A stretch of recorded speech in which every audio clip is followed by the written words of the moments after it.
മീൻകറി എല്ലാം റെഡി ആയില്ലേ മേ? എല്ലാം റെഡിയായി. ഒരു കാര്യം ചെയ്യേ, ആ മീനിന്റെ തലയൊന്ന് പൊക്കി എടുത്തേന്ന് നോക്കട്ടെ എങ്ങനെയുണ്ട്. നമ്മുടെ കേരത്തല എങ്ങനെയുണ്ടെന്ന് നോക്കട്ടെ. അടിപൊളി. നമുക്ക് നല്ല മസാല മുളക് പൊടിയൊക്കെ പിടിച്ച് നല്ല സെറ്റായിട്ടിരിക്കുക. ആഹാ സൂപ്പർ. ആ കറിവേപ്പിലൊക്കെ വരുന്ന വിരവ് കണ്ടോ? ഇന്ന് നമ്മൾ 2.5 കിലോയുടെ ഒരു കേര വാങ്ങിച്ചിട്ടുണ്ട്. ഇതിനെ നല്ല നാടൻ രീതിയിലൊന്ന് കറി വെക്കാൻ പോവുകയാണ്.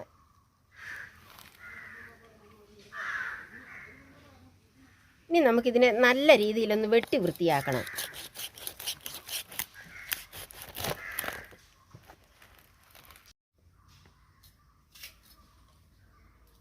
ഇനി നമുക്ക് ഈ തലയുടെ ഭാഗത്തു നിന്ന് ഈ തൊലി ഇങ്ങനെ അങ്ങോട്ട് വലിച്ചങ്ങോട്ട് ഇരിച്ച് കളയണം.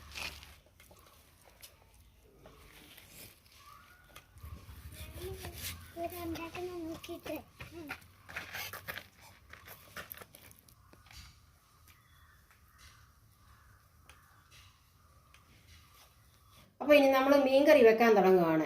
2.5 കിലോ മീനായിരുന്നു. അതിനകത്തുനിന്ന് നമ്മൾ 1 കിലോ മീൻ എടുത്തിട്ടുണ്ട്. ആ 1 കിലോ മീനിനുള്ള ചേരുവകളൊക്കെയാണ് ഈ എടുത്ത് വെച്ചിരിക്കുന്നത്. പല സ്ഥലത്തും പല രീതിയിൽ വെക്കും. പക്ഷേ ഞാൻ വെക്കുന്നത് ഞാനൊന്ന് പരിചയപ്പെടുത്താം.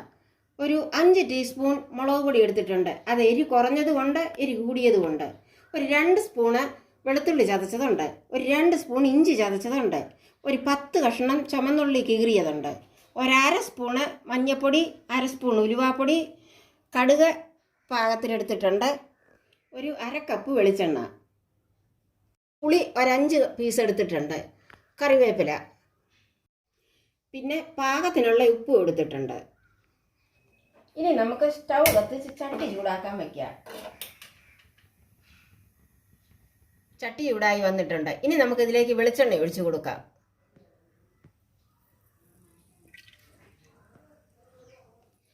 എണ്ണ ചൂടായി വന്നിട്ടുണ്ട്. ഇനി നമുക്കിതിലേക്ക് കടുക് ഇട്ട് കൊടുക്കണം.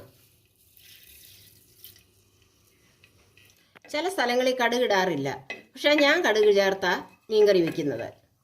കടുക് പൊട്ടിക്കഴിഞ്ഞു. ഇനി നമുക്കിതിലേക്ക് കീറി വെച്ച ഉള്ളി ഇട്ട് കൊടുക്കാം. ഇനി നമുക്കിതിലേക്ക് ചതച്ച് വെച്ച ഇഞ്ചി ഇട്ട് കൊടുക്കുക.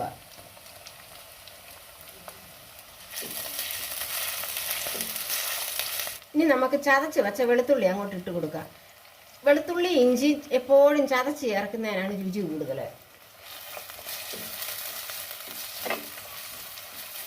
ഒരു തണ്ട് കറിവേപ്പില കൂടി ഇടുവാണേ.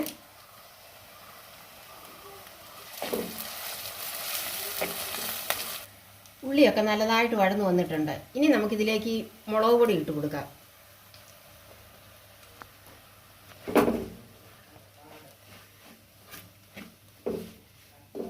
മുളക് പൊടി നന്നായിട്ട് മൂത്തിട്ടുണ്ട്. ഇനി നമുക്കിതിലേക്ക് കുറച്ച് വെള്ളം ഒഴിച്ചു കൊടുക്കാം. നമുക്കിനി ഇതിലേക്ക് മഞ്ഞൾപ്പൊടി ഇട്ട് കൊടുക്കാം. ഇനി നമുക്കിതിലേക്ക് ഈ ഉലുവാപ്പൊടിയും കൂടി ഇട്ട് കൊടുക്കാം. ഇനി നമുക്കിതിലേക്ക് പുളി ഇട്ട് കൊടുക്കാം. ഇനി നമുക്കിതിലേക്ക് ഉപ്പിട്ട് കൊടുക്കാം.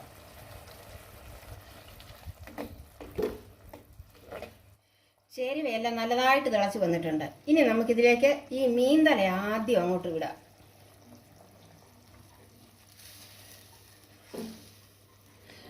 നമുക്ക് ഈ മസാല ഇച്ചിരി ഈ തലയിലൊക്കെ ഒന്ന് കോരി ഒഴിച്ച് ആദ്യം വെക്കാം.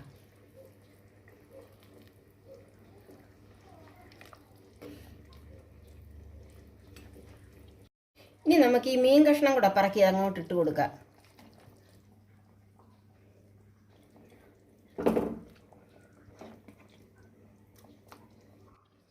വെള്ളം കൂടിപ്പോയാൽ ചാറിനൊരു കൊഴുപ്പ് കിട്ടത്തില്ല. അപ്പോൾ കുറച്ച് വെള്ളമേ ആകാവൂ. എന്നാൽ വേകാനുള്ള വെള്ളം വേണം താനും. ആദ്യം നമ്മൾ ഒരു തണ്ട് കറിവേപ്പിലേ ഇട്ടുള്ളൂ.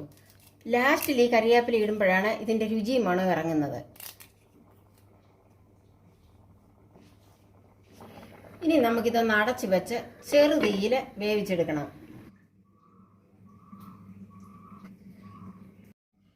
നമ്മുടെ മീൻകറി ആയോ എന്നൊന്ന് നോക്കാം.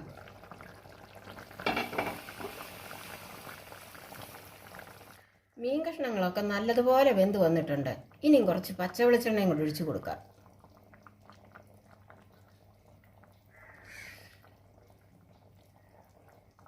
ഇനി നമുക്ക് ചെറുതായിട്ട് ഇതൊന്ന് ചുറ്റിച്ചു കൊടുക്കാം. തവിയിട്ട് ഇളക്കിയാൽ ഇതങ്ങ് പൊടിഞ്ഞു പോകും.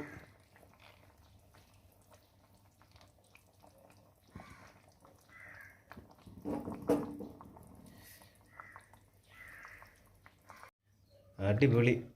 നമുക്ക് നല്ല മസാല മുളക് പൊടിയൊക്കെ പിടിച്ച് നല്ല സെറ്റായിട്ടിരിക്കുക. അങ്ങനെ ഇന്ന് നമ്മുടെ അമ്മ ഉണ്ടാക്കിയ നല്ല അടിപൊളി കേരമീൻ കറി എല്ലാവർക്കും ഇഷ്ടമായെന്ന് കരുതുന്നു കേട്ടോ. അപ്പം അങ്ങനെ നമ്മുടെ ഇന്നത്തെ വീഡിയോ എല്ലാവർക്കും ഇഷ്ടമായെങ്കിൽ ഒന്ന് ലൈക്ക് ചെയ്യാൻ മറക്കരുത്.